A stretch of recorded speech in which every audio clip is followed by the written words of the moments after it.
I don't fear the opinion of man. I fear God.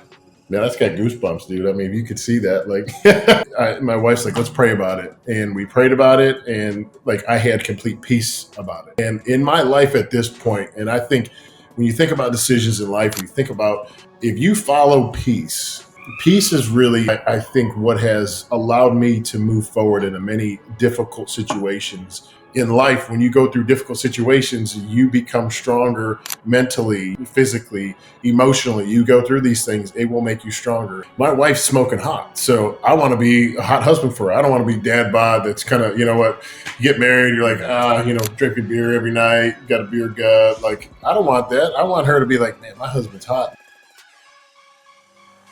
This episode is sponsored by Black Label Meat. Black Label Meat only sells premium quality meat that is grass-fed, grass-finished, and they do regenerative grazing practices. Check them out now, blacklabelmeatcompany.com, and use the code Jesse for 10% off. All right, Steve, I want to thank you for jumping on the podcast. And I want to dive right into it. I want to talk about fear in not living our potential out in life. I heard a great saying on how the graveyard is filled with people who never fulfilled their goals and dreams. I want to get your thoughts on that. I've heard you speak on it in the past, and I want to revisit that with you. I actually told my wife this the other day. I said, I don't have any fears. I don't fear certain things. I mean, there's things that come on you that kind of worry you. I said, but I was asked a similar question not too long ago. And I said, I would say if I was to have a fear, it would be not living out my full potential. And the only other fear would be like not being the best or not being able to ultimately or disappoint my wife or son. That would be a fear, something, but like I try to live without a spirit of fear. I think, that's something I speak over my son every night before he goes to bed. I say, you do not have a spirit of fear, but a peace, love, and a strong mind. I say that over him. And just to instill, like, fear is something I think that's a learned behavior over time. And, and some fear, protects you as afraid of heights. You're not going to just jump off a building, thinking you're going to land safely. Like, okay, that's a healthy fear, you could call it. But fears that are negative or that restrict you because you limit yourself, usually it leads into limiting thinking, or you fear something, and that usually never happens most of the time. Fear leads to kind of an anxiety. So I try to limit that in life. Life has enough anxieties. Life has enough challenges and things we face day to day. So I try to live a fearless life as much as possible. But yes, there's things that come on me. The enemy attacks. I get, the fear of failure. Sure, that comes upon me. Do I kind of like, I see it, I recognize it. I say, no. If that's coming on me, if that thought is coming on me, I'm going to say, hey, I'm going to lean in even harder, and I'm going to push through this, and I'm going to get stronger. I'm going to get better because of that. Yeah, I believe that it is a learned behavior, exactly what you said. I mean, I'm a father, you're a father. I believe that we literally program our children. We were programmed to a certain extent, and it takes a humble person to take a step back to try and reprogram themselves. But with the fear, I mean, I even tell my kids, I don't use the word be careful. I don't let my wife use that around our kids, because that be careful subconsciously is going to prevent them from doing things. So I want them to do as dangerous things as possible, but I tell them stay focused, because it's a completely different mindset It is. of That's really good. staying focused while doing something dangerous versus being careful, which is going to prevent you from even attempting something. And it just puts limitations on us if it's like we're always just careful, like you're always careful. But yeah, the fear thing, I've had a couple guys who are even believers say, dude, you're really brave for putting yourself out there. And it's like, well, I don't fear the opinion of man. I fear God, but I don't fear man. No. And I think I heard a little bit of that in yours, in what you were saying. Of course. I mean, to fear man or to fear what people think about you. Everybody's going to have an opinion about you. Most of them Hmm. probably not very good. And I mean, I've been subject to plenty of attacks, plenty of opinions, and with people that don't even know me, have never either met me or broke bread with me in any way, and yet they have an opinion about me. And at the end of the Hmm. day, those people aren't paying your bills. Those people aren't living with you, whatever it is. So it really, their opinion doesn't matter. You try to be the best person you could be, and shine a good light in whatever I'm doing. But at the end of the day, if somebody doesn't agree with me or somebody doesn't like the way I do something, then that's on them, not me. I can't control that. Yeah, I mean, they're not going to pay our bills. They're not going to Yeah. accomplish our dreams for us. They're not going to buy that mansion for us to provide for our family. So it's like, why do we put so much weight on their opinions? Yeah, I think a lot of that stems from childhood.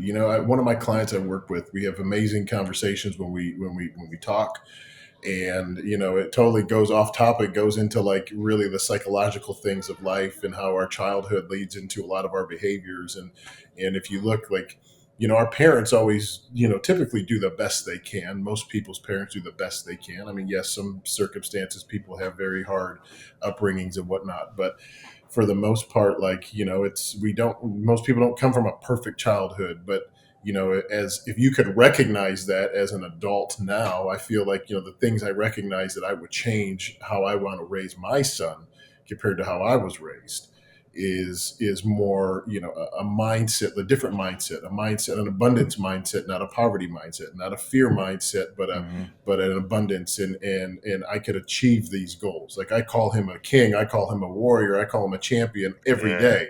And that's just, those are seeds that are just planting in this little mind of his, and his Hmm. brain is just like a sponge right now, even though he can't communicate. And people that are just saying stuff like baby talk to kids. I mean, I'm speaking life into my son every single day. Yes, I think it's so important. It just compounds. Yeah. Those actions that you're doing, and I love it. I don't tell my sons that they're kings by any means, but I tell them they're fucking warriors. And my dad, he's from an Indian reservation, my biological dad at least, and I tell them about that Indian tribe that we're from and what we're known for around that area, and how we were an aggressive, dominant tribe, the tribe that was feared. And it's like, this is where our blood comes from. Man, that's got goosebumps, dude. I mean, if you could see that, like, Yeah, that it's was like that was that was good, man. That was powerful. and I tell them that because I just want to instill in them that we are different, one, and that we don't have to be like anybody else. And if we come from warriors, that is in us, and we can continue on this path and just represent our family. Another question for you, kind of going into this, the topic of fear, and I want to go into something for any men who are out there listening to this, who think that they can go through life on their own and achieve everything by themselves. What advice would you give to them? I was in my mid 20s when I come to that realization that I can't. I was really on that early 20, really in that, you go into late teens, early 20s as a typical, as a guy, I'd say, with a little bit more alpha and have a little bit success behind you. Like, man, I can do this. I can do anything, man. I got this. This is no problem. And then, like, life just smacked me right in the face. you know, like, I just put it in, to cut out a long story. It's like, man, all I had at that point was like my clothes, my tools, and my truck to my name. And I was like, I thank God for alignments and great people in my life and through relationships that I've developed. And, there was people there for me in this time. But at that time, I felt like I was taken to my knees, and I was like, that's when I felt like I really developed a relationship with God, where I was like, when people talk being born again or being, really submitting, at that point, I was like, man, I'm going to hand this over to God. That's where I started my journey, really digging into my faith. And it was, when you build whatever you're doing in life, whether it's a relationship, whether it's your family, whether it's your business, whether it's just your life, you build it on a foundation of faith. It puts a whole new perspective and a whole new, it's solid. foundation. The Bible talks about that. It talks about building, building things on a solid foundation. You can't build a mansion, a skyscraper under sand. It's got to be a solid foundation. And I feel like the more you can build things around your life with a kingdom mindset, the mindset of I'm going to do things God's way, I'm going to do things the right way, you're going to have a lot more success, a lot more prosperity with it. Now, success to me comes in a lot of different forms and fashions. Like, yes, there's monetary success in today's society. A lot correlates success with monetary gain, and that's Hmm. yes, that is a part of success. But I see a lot of very successful, wealthy people with terrible relationships, with terrible Yeah. health, with all these things. And that's kind of, when I developed my company, Upgraded Human, it was how do you build up or upgrade all these areas of your life, not just financially, but your health, relationships, your faith, all these things, kind of the cornerstones of how to be a good human being, more or less. Hmm. So you do that, and it's felt like, even when something's a little off, you feel you have these areas are really good, so you kind of know how to lean into certain things to keep them all up. I got a question for you in regards to the faith in it being your foundation. And I'm gonna give you a little context for, I guess, how I look at my life. I I have an immunity to anxiety, depression, trauma. But the reason I say those things is because I look at my relationship with God and that He has given us grace. Sacrificed His only Son for our sins. So I believe that when I'm at the gates of heaven, He's going to say, "Why are you worthy?" And I'm going to tell Him I'm not. But because of my belief in His Son, He is going to allow me in. So because I truly believe in the grace of God, just like I believe in gravity, it doesn't allow me to be overcome with worldly problems such as like anxiety, depression, because I truly believe in that grace. And so that has given me that foundation with my relationship with God has given me that. And it's a hard thing for other people to understand, even people in my own Bible study groups, when I tell them, like, those things just don't get to me. And my wife has tried to explain to people in my Bible study, it's like, He's like a freight train that just goes. We don't know how to stop a freight train necessarily when it's going. It takes miles for it to start to slow down and then go. It's like, if there's anything in my way, I just keep going because of my belief. Um, I want to hear your thoughts and opinions on that when it comes to like foundation, um, and you can pick it apart if you disagree. And then I want to go back to the pillars of success. When you say foundation, the kind of expand on that, and I'll dig in. So like for me, God is the foundation of everything. Yeah. Like it goes, there's God, and then there's the relationship with me and my wife. There's God and my businesses. How am I honoring the kingdom? There's God and my health. My like God blessed me. I call it genetic lottery. So much like I'm assuming yourself, it's like I hit a genetic lottery, so therefore I don't trash my body. I hit the gym. I compete in strongman competitions. When I was a teenager, I did the Las Vegas Classic. Jay Cutler was a guest poser. Yeah. Um, I just have been blessed with so many things, and it's like, well, the foundation of everything is how am I honoring the kingdom of anything that I do. So I guess for me, the foundation of everything is, well, I believe in God first, and again with the finances, how can I honor the kingdom? My relationship, it's like, okay, my wife and I are going to pray about these decisions. It's not my ego, it's we're going to pray. Or it's very easy for me to be humble about things because I look to God first.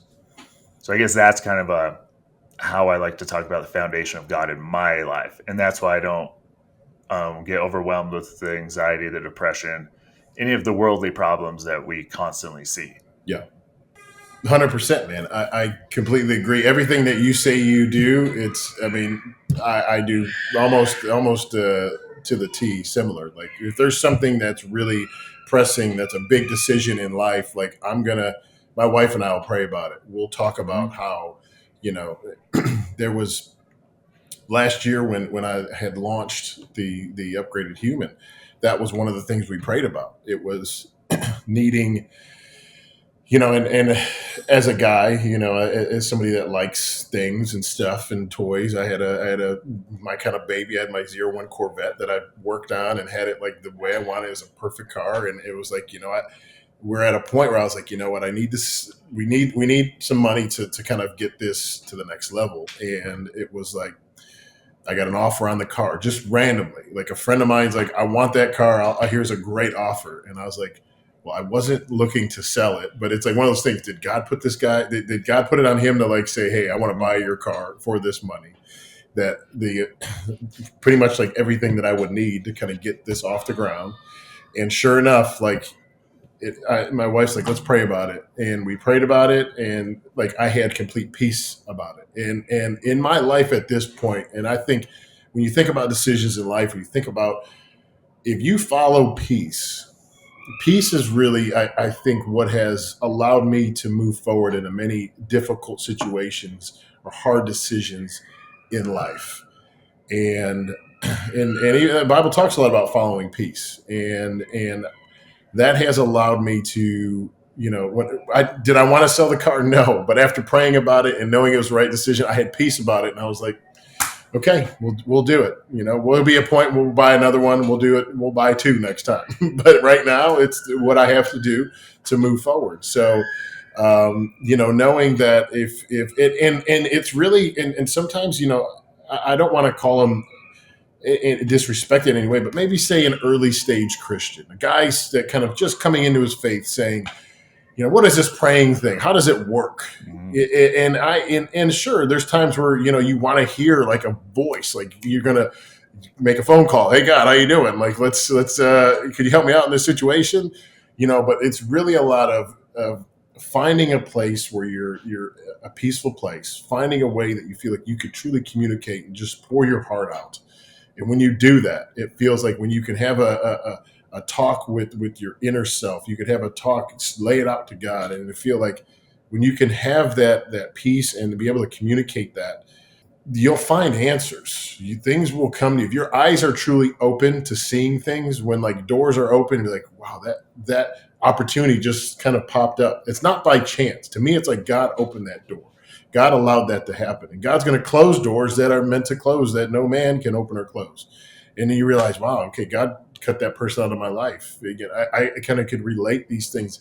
It's not the universe, not the stars aligning. It's not like it's, to me, it's there's a larger power, and that's, to me, God. That's God who I believe in, that is making these pieces align and putting people in my life. And I look at my wife and my son. I look through what I went through in my life to get to where I'm at today with my son, and I say I'd do it all over again to know where I'm at today.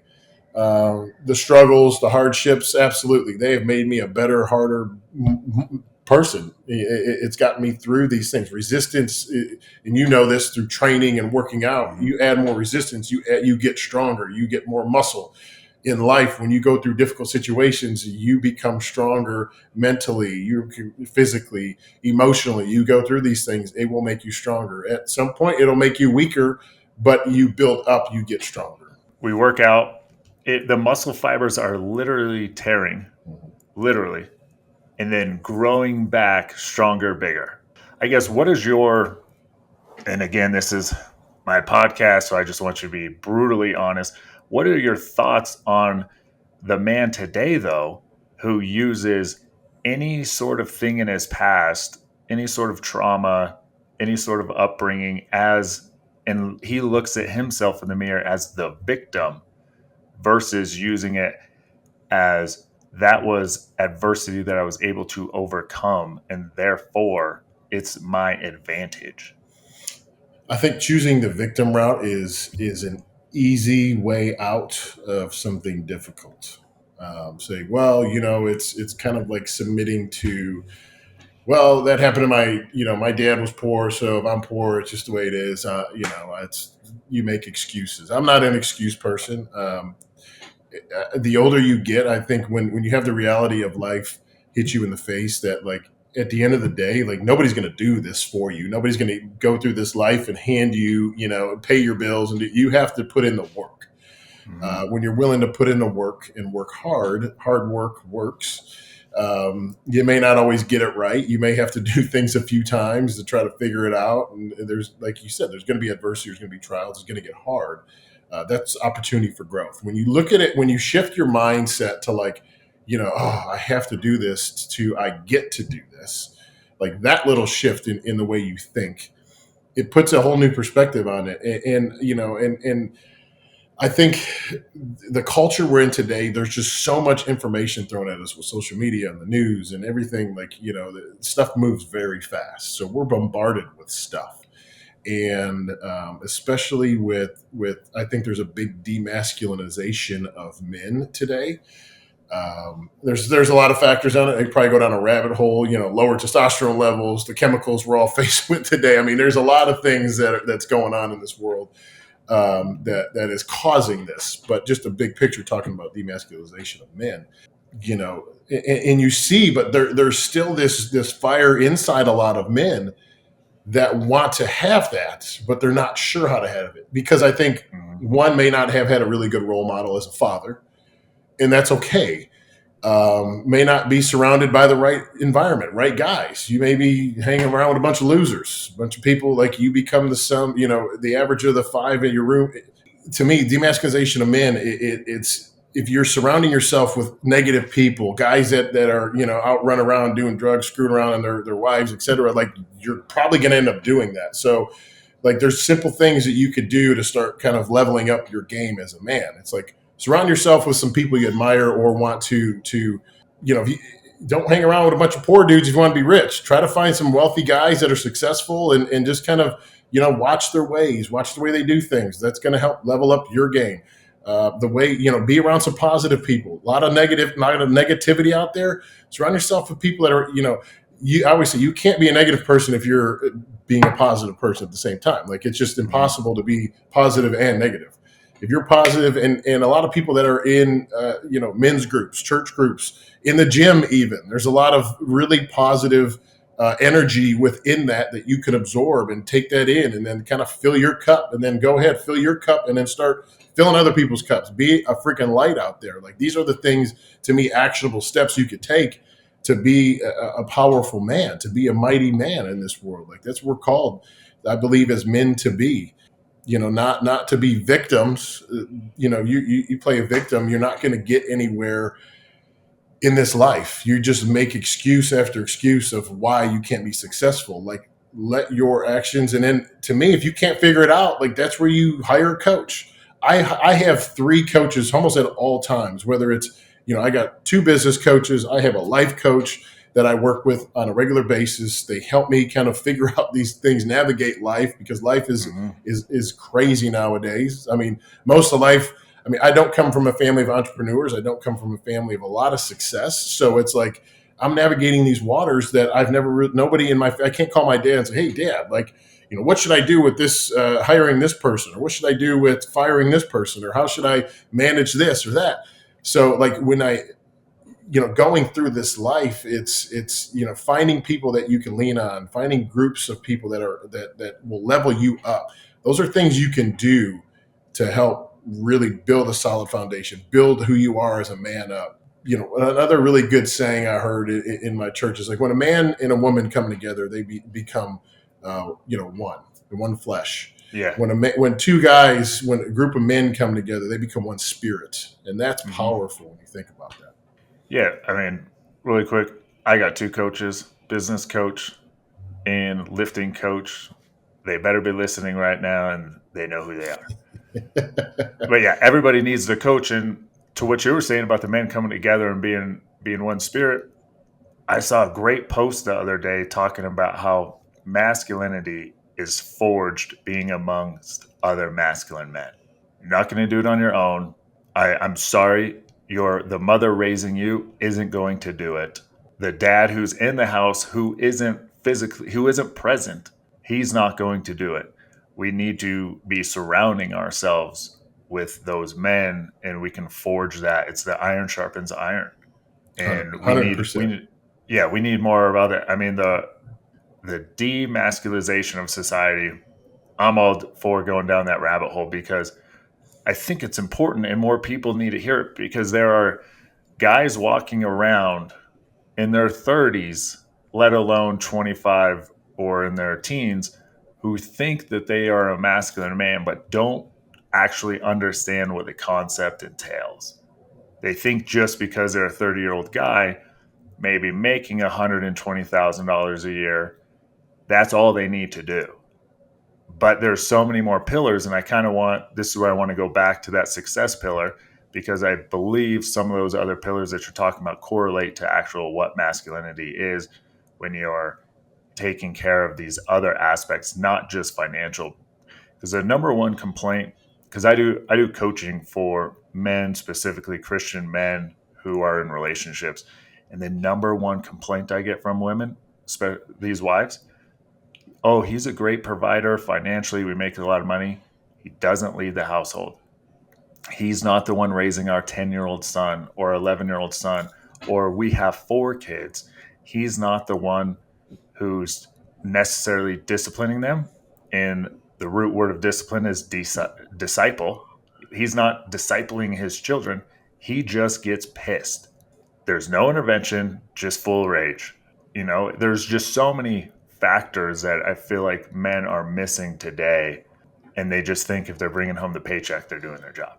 So let's kind of go into those, like, those, would you say, 5 pillars of success, and correlate those to what a Pretty, yeah. I masculine do like man four. looks like. I always kind of talk to my guys at like four, and then like a bonus. So I Okay. always, there's a lot of different ways to name them, but if they all roughly mean the same thing.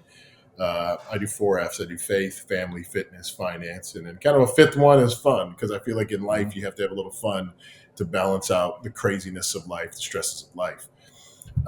Faith is always number one. That's obviously your relationship with God. Where you at spiritually. That's we talked about foundation. Family is a huge pillar for me. Relationship with my wife, relationship with my son, relationship with friends, people I choose to do life with, family of choice. Obviously fitness being right next to that. Fitness is a big component for me, obviously being heavily involved in the fitness industry over 20 years, competitive bodybuilding at some of the highest levels. But we have to treat our body. We have one body to take care of. And so many people just abuse their body. And the way God created our body, it's so resilient when you think about it, and the way it's made to survive and detox and do all the things it does. But eventually, like if you overload your system too much, eventually that rain barrel gets overfilled, and then something breaks that causes disease of the body. And so yes, fitness is one of them. Finance, what you do for work, what you do for a living, that's the financial part of that. And then I mentioned fun involved in that too. You have hobbies, you enjoy doing things. But kind of going back to, you were talking about being a provider, and that's within, like, that's ingrained in us, and I get this, and that's something that I struggle with. I mean, a lot of men, I believe, even the best Christian guys you're ever going to meet, they struggle with that too. Like, hey, I'm going to provide for my family. But at the same time, there's other levels of things you need to work on as a man. And that's, I think if you could truly be intimate with your family, your wife, intimacy beyond a physical intimacy, but intimacy within communication, sharing what's on your heart, and having that, and again, I'm not saying I'm perfect at this. I say I struggle with this stuff too, but I know when something is not going good, I know where I could identify it and say, I need to communicate. I need to sit down with my wife. I need to have a serious conversation, know what's on her heart, tell her what's on my heart, and we need to kind of come together, because again, life is pulling us in 1,000 directions. Business, other people, the things that we do and that consume our time. And that's really one of the things I feel like that I've as I've gotten older, especially having a family, that I protect the most is my time. People that want to consume my time, I mean, as a coach and as a what I do, time costs money. If you want my time, it's going to cost money. If you make it worth my time, we're gonna talk. But at the same time, people that just want to suck the life out of you, you have to guard your time. And Hmm. if something's going to take me away from my family in any way, whether it's me traveling somewhere, me getting on a phone call, whatever it is, that's very, very valuable time. It's one of the most precious commodities we have. So that's something I do to protect that. But I know with women, men and women wire two different ways. Obviously, like we know that if you've been in a relationship an extended amount of time, like women are more emotional creatures, guys a little more physical. But at the same time, like we have to have our cups filled in different ways. So knowing what your wife's love language is versus mine, if they're the same, that's great. But if they're different, you need to know these things and how to give those things to your wife too, to allow her to feel loved. And beyond just providing, we're talking about nurturing and truly loving at this point. So you mentioned how there was times with when it came to communication with your wife, how you had to almost learn those cues to see it coming beforehand. I kind of butchered the way you said it. Talk about the time process that took, because I had something similar with my wife. There was times when we were young, and it was just easy for when she was frustrated for me to be like, well, I don't know, understand why you feel that way, and you shouldn't feel that way, and for me to just be over it in 1 second. And then I had to be like, okay, this is obviously important to her. I got to learn to listen. I'm not very good naturally at empathizing, which is another thing where it's like I don't really get anxiety, depression. I don't get stressed out about things, but I had to learn and adapt on why she does and have to understand that and give her the respect to for her to express herself how she wanted to. So how did you go about recognizing and making that change, and was it something that happened overnight or was it a process? It's a process. It's still a Hmm. process. I have my ideals of how I want my relationship, my marriage, my family, my house to be. And I know my wife has her ideals, and it's again. I think the where things fall short or become conflict is usually lack of communication about things. If my wife wants to organize a drawer a certain way, and I come in and screw it all up or reorganize it the way I want it, and that creates conflict without communicating that, saying, either it's a failure of communication from my wife or me, like there's that failure to communicate sometimes. It happens, but you have to leave ego. You have to leave like that I'm right all the time. I mean, if as a guy, if you just accept being wrong at home, you're going to do pretty good. But in general, like not letting emotion always lead responses. And Hmm. sometimes we get hot about things, and sometimes our wives can hit the right buttons. And from a stressed out day, and things were crazy, and then she says one thing, and boom, it triggers you. Like, I mean, it's happened to me, and I felt like she was attacking me, but she wasn't. And I was like snapping at her, and I'm like, hey, I recognize it. I'm sorry. I don't have an ego with it. If I screw up, I truly apologize. So it's having that ability to recognize if something is not right. Like sometimes you just what, put the phone down, be more present in the moments with your family, and at certain time at night, like when it comes to work or communication with the outside world, like my phone's off, it's on do not disturb, you're not going to get a hold of me, like till I get up in the morning, then I'll get back to you. But at that point, like I need to make it a focus that it's family time. It's time I'm gonna spend with my wife. If she's like, "Hey, will you come sit with me on the couch?"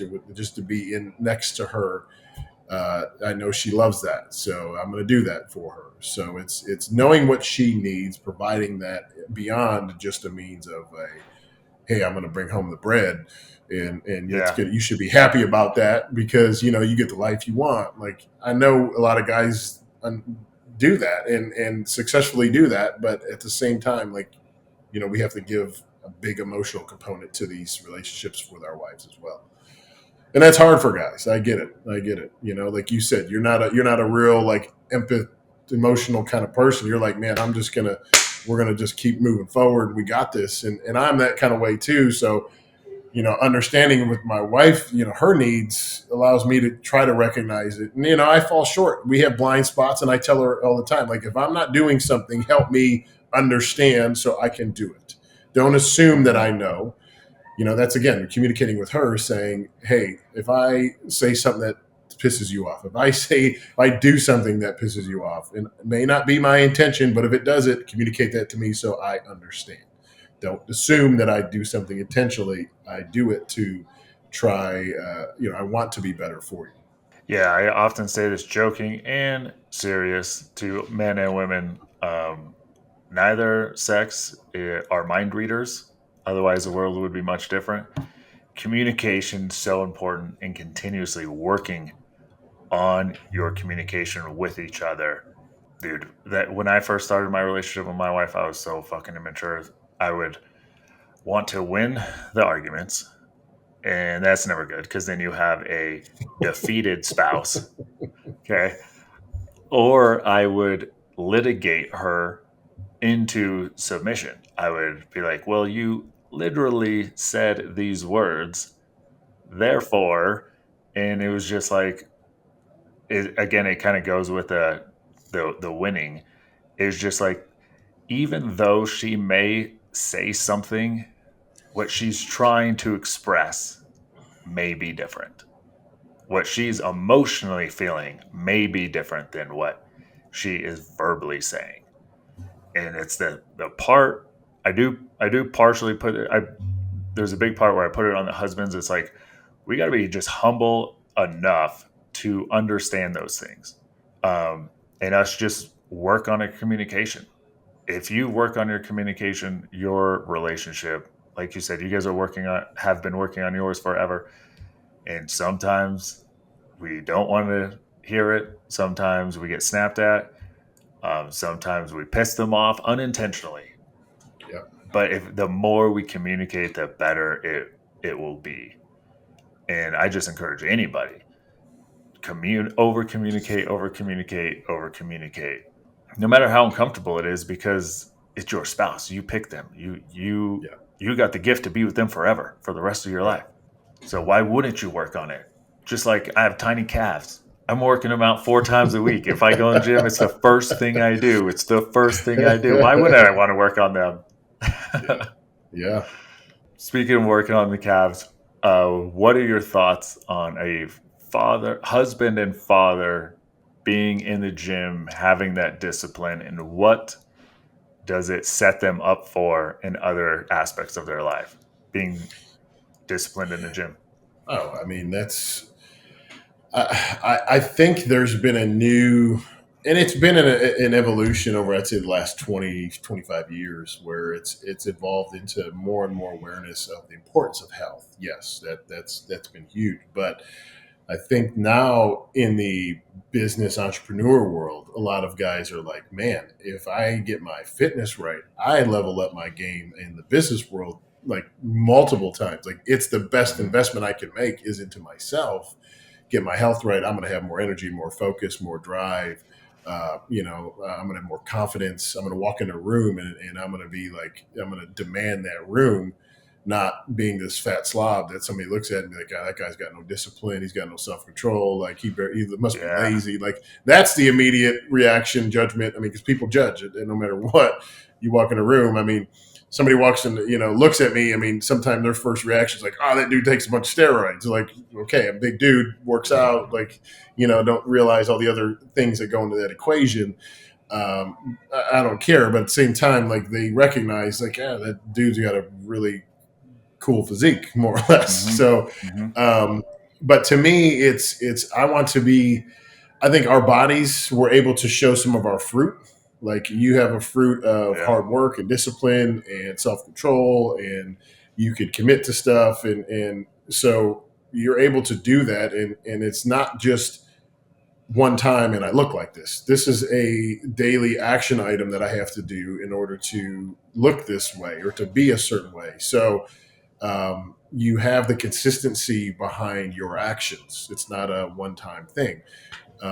So to me, I want my son to see that, and for him to be like, man, my dad is jacked, he's ripped, he's this, Yeah. he's strong. Like, I mean, I want to be like a superhero for my son. And to me, like, I want to be a role model for that. And it'd be one thing if I was out of shape and tell my son, you got to go run or go work out or do some push-ups. Like, he'd be like, well, you don't do it, Dad, why am I going to do it? But if he sees me Mm, doing it, man, I'm setting the example for that. I'm raising the bar. He's going to be like, I want to come work out with you. And I can't wait for that day. yeah. My son's like, man, I want to come to the gym with you. Or I want to come, teach me how to do this. Man, that's going to be awesome. It is. And do you think that there's this movement of entrepreneurs lifting because we're on social media, or do you think it's a movement nationwide?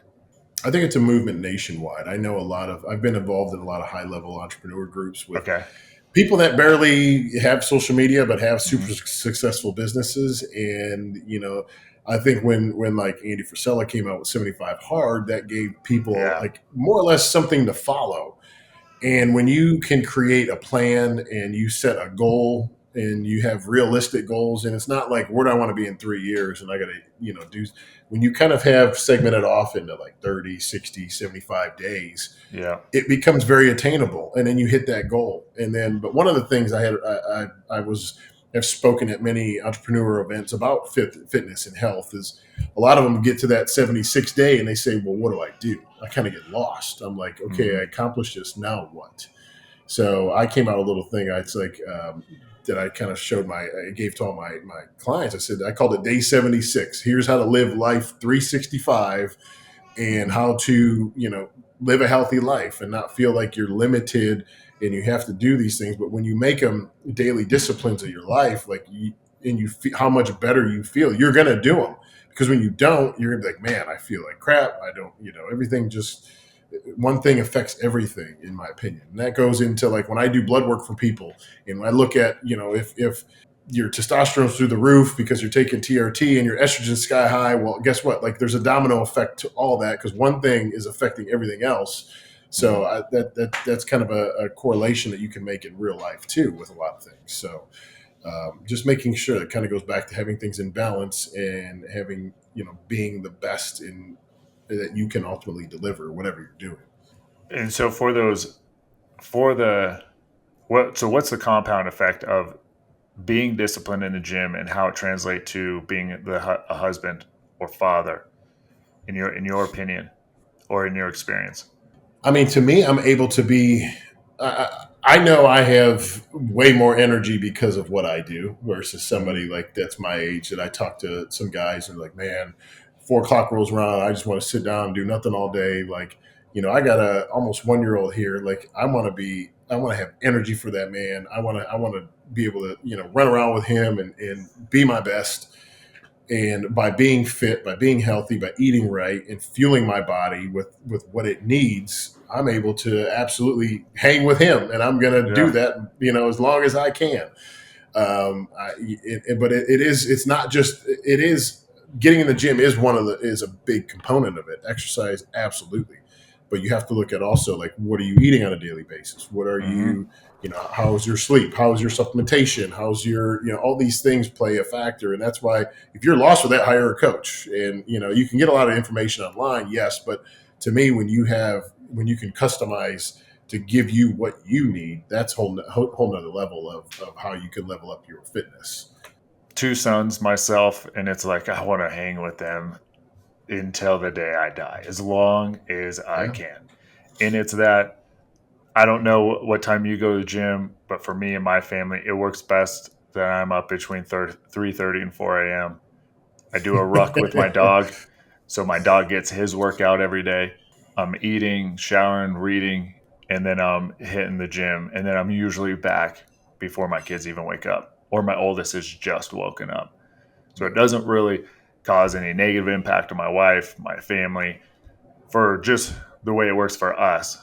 But it's like I make that sacrifice of getting up, or I don't even call it sacrifice, I call it freaking vacation. because when I'm on my ruck, it's usually dark every morning, and that's when I pray. And I'm just in the woods by myself and my dog. You can hear the coyotes. You can, just whatever happens in the wilderness. And that's when Yeah. I'm praying. And I call those my mini vacations. Yeah, because and that kind of what I would go back to earlier. I said you don't have to do that; you get to do that. Yeah. And when you get to do it, man, it puts a whole new spin on doing it. You're like you feel more gratitude toward it. You feel more positive to it. You feel more apt to do it. And even like I want to be my wife's smoking hot, so I want to be a hot husband for her. I don't want to be dad bod. That's kind of what you get married. You're like drinking beer every night, got a beer gut. Like I don't want that. I want her to be like, man, my husband's hot. Like if any chick out there says that they like their husband's dad bod, they're full of crap because like if there Yeah. was four guys lined up and three guys had abs, one guy had a big old beer gut, like I guarantee they're going to pick the guy with the abs over the guy with the beer gut. Like that's just I guarantee it. Like Yeah. that's so yeah. Don't give me that this you like the dad bod. Like okay, do you have to be like stage ripped? Like I'm just getting Olympia? No, I don't have to be that. But I want to be a healthy leanness. I want to have muscle. I want to be strong. I want to be agile. Like I want to be these things. Not only just, I mean, it's great for me. Yes, it gives me confidence, gives in what I do, but like I want to rock my wife's world, and I want to be like Hmm. badass for my son. That can be like, man, my dad's a superhero. No, I look at it, and I've told my wife this when we meet with her friends or family friends up at the lake, the beach, and there's that group photo that they always take because her and her girlfriends have been friends for 15 years. I love when I'm the most jacked out of them all. And some of the husbands are still wearing their t-shirts at the beach. Yeah, And it's like, yes, is it a stroke of my ego? For sure. But I also look at it as a representation of my wife's arm candy, which is me, kind of how you were saying. I honor my wife myself through that, me going to the gym regardless. The days I stayed up too late, but doing something family. And it's like, I'm going to just still get up in the morning, go through the motions. I'll feel better. Maybe I'll organize to go get a little bit extra sleep the next day by going to bed a little bit earlier to make up for that. And then still hitting it even harder the next day and just continuing to do it. I mean, I tore my patella tendon last November. And so there's been a lot of leg workouts that I haven't been able to do. And I've just been really getting back into the legs. And I'm just like, oh man, PRs are coming. Just that motivation. I mean, I'm sure you're the same where a bunch, you either have clients or know people like when guys who lift stop posting for a while, it's usually because there's an injury. And it's like yeah, I haven't been posting gym stuff in like months, and I'm like getting back into posting some gym stuff, and it's like just wait. I want to do a couple more strongman competitions, keep staying lean, the six pack year round. Like you were saying, of blood work, I get my blood work, and it's weird because I have one friend. Well, I really only have three friends in my entire circle who are friends, but I have all the guys that I know. I have one who even gets blood work done. And it's like we're coming on our 40s. I'm 37, about to be 38. Some of my buddies are older than me. And it's like, why aren't you getting your blood work done? yeah. It's just one Oh, of those things where there's too much of society where I feel like it just gets a little bit too complacent, and it's like, how do we all lift each other up to essentially level up? And the simple thing is just moving weights. yeah. I call it the gateway drug to a better life. No, 100%, 100%. There's not a better high you can get. I mean, there's talk about the runner's high, but lifter's high is just as much there. Like you have a good lift, you Hmm. get done with it. And guy brought in a recent. I train a handful of people in person, and one of my clients, he just started working with me, and at first it was completely different than he's ever experienced, and he was like, now he's like, I just can't wait to get to the gym to train with you and like get sore and the way you feel, like and I've been doing this for 20 years and I just love it, but they call it like the iron addiction. Like it's one of the best addictions you can have. It's going to help you in many ways. So yeah, and even talking about like when you're talking about blood work, like I just launched my full like the wellness company that we're doing blood work and super high level. Like I got all my certs done. I have partnered with an amazing friend of mine that's been doing this for a long time, and like if you're not doing that, you need to do it, and you need to find somebody. If you're listening, want to get blood work through me, I would love to walk you through the process because we go very deep. It's become more like it's become more known like, hey, it's important to do this. I mean, you run a diagnostics on your car, you go get the oil changed, you go do those Yeah. things to your car. Like, why don't you do it to your body? Why don't you, if your check engine light comes on, boom, I got to take it to the dealership, get it checked out right away. There's a What's the lot. website? Put all that in there. Upgraded human, Up. upgradedhuman.com. Okay. I heard you mention that before, Yeah. but you just said my company. So Yeah. Yeah, upgradedhuman.com. yeah. So my thing was like, how do you upgrade? Like here we are, living our lives as humans. Like I want to be an upgraded version of myself, be the Mm-hmm. best version of yourself, create this superhuman version of myself, and we do it. We do a lot of holistic natural health. We're all functional medicine certified. But we can offer the hormonal routes too with HRT. But like and I have we kind of not necessarily go against the grain, but we kind of go in the middle where so many of these places are just want to push TRT and HRT for guys, and that's great and it does help, but it's usually not. A lot of times it's not necessary, and a lot of times it's not done right. And you start, like I said, one thing may be off, and they try to correct that one thing, and all of a sudden it creates a whole nother slew of problems on over here with cholesterol issues, estrogen issues, cortisol issues. Like, and unless you're testing for those things, you don't know. And if you don't know, you're just guessing with your health. And I'm Mm-hmm. not about to guess. So we do all the testing. We do deep dives. We figure out what is some symptom. What's your symptoms, but let's get to the causation of those symptoms to truly heal your body, give it what it needs, and ultimately be an upgraded human. You do both men and women. Yeah. Yeah. So I've talked about this in the past of how I think women should get blood work done even earlier so they know their optimal levels before they're actually hitting menopause. What are your Oh, thoughts? 100%. 100%. Like we do.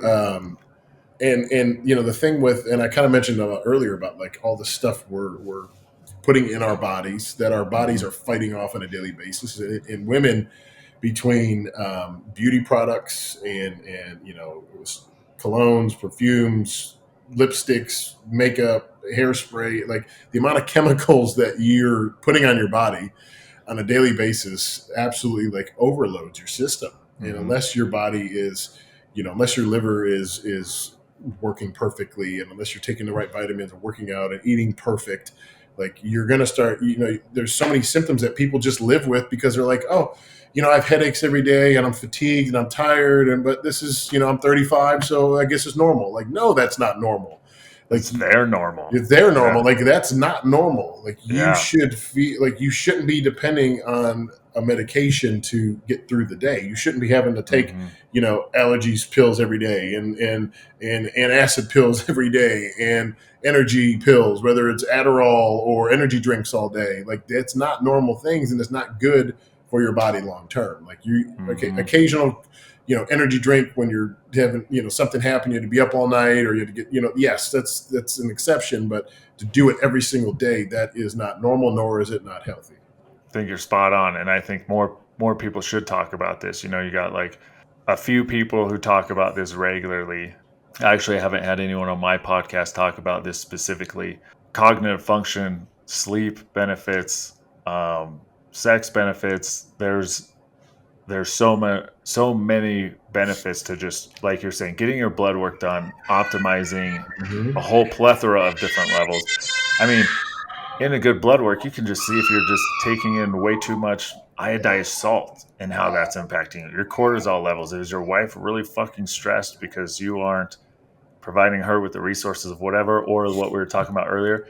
You're not the masculine energy she's trying to take.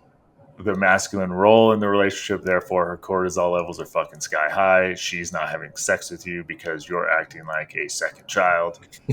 I mean, that's my little rant, Yeah, but because it does. I mean, through blood work, we can tell. It's like we can tell how you feel if you're getting out of bed and you're like, I need 6 shots of espresso. You can yeah. read a blood panel and tell Oh, absolutely. what how sucky your life is or how great mine and Steve's is.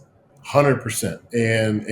And to be honest, most doctors aren't running enough tests and doing an in-depth work because a lot of them don't know. And allopathic medicine, and I'm not trying to knock traditional, Western medicine, but like I said, it's very symptom based. It's very just treat. Hey, you're sick. Here's a pill. Good luck. But like what we do, we go very, very deep, comprehensive blood work. Like with all my clients, all my personal training clients, all my online clients, all my wellness clients. That's like the first thing I love to do with each and every one of them. And then we can go even deeper. Like I just recently did a bunch of additional tests on myself. I did food sensitivity tests, realizing like I love almonds, but I am very sensitive to almonds, not knowing this, and it's causing inflammation in my body. It's causing GI distress, causing headaches. Like that's one of the probably root causes because it's only one of the only things that I'm super sensitive to. So now I cut out, almonds out of my diet. So eliminate it for a certain amount of time, and you could work on reintroducing these things. But I mean, you could really, when you test the body and really understand what's going on with your body, you can give it what it needs. And going in depth with blood work is checking all the hormones, like just checking testosterone and like your TSH for thyroid is not a good hormonal panel. Like you need to check all your thyroid. There's about 8 markers that you could check for thyroid. Testosterone, you got your estrogens. You have multiple estrogens to check as a man, and even like that's why we do women's hormonal panels where we check all the estrogens and progesterone in a certain time of their cycles to really see where they're at. And because of the endocrine disruptors that are in this world, that like the makeups and the things that are causing issues with fertility for men and women, from just the chemicals and stuff that whether it's they're drinking tap water every day or whether they're putting aluminum deodorant on every day, like these little Mm-hmm. things that we're just assume that it's normal to do or right to do because it's what's in the grocery stores or we've been doing all along. Like you need to address these things. And I talk about it with each one of my clients. Like, hey, it's going to sound little foo-foo, a little kind of tree hugger, but I promise you, like you start cutting this stuff out, you're going to feel way better. You're going to have a lot more mental clarity, a lot more energy. And as soon as they start doing it, like, wow, you're right. So, um, and that's the one thing. It's really taking care of your body, of what you're putting in it, and I promise you, it's going to pay you back dividends when you treat your body right.